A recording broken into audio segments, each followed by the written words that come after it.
লোক বট গাছের তলায় বসে বিশ্রাম নিচ্ছে আর বট ফল দেখে অবাক যে এত মোটা বট গাছ, ফলগুলো এত ছোট।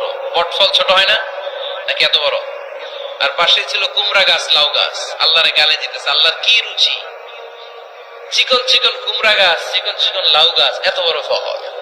আর ইয়া মোটা বট গাছ, এতটুকু ফল। আল্লাহরে গালি দিতে দিতে ঘুমাই গেছে। আল্লাহরে গালি মারতে মারতে কখন যে ঘুমাই গেছে নিজেও জানে। হঠাৎ একটা বট ফল পড়ছে একেবারে নাকে, লাফ দিয়ে উঠেছে। উঠে দেখে নাক দিয়ে রক্ত বেরোচ্ছে, ব্লিডিং।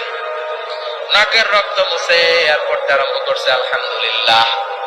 কি পড়ে? মনে মনে কয়, আল্লাহরে কেন গালি দিলাম?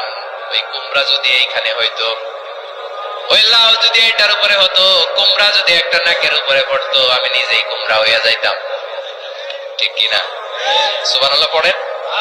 মা খালাকতা হাযা বাতিলা। এমনি এমনি আল্লাহ কিছু বানায় নাই, যেখানে যেটা যতটুকু দরকার সেটা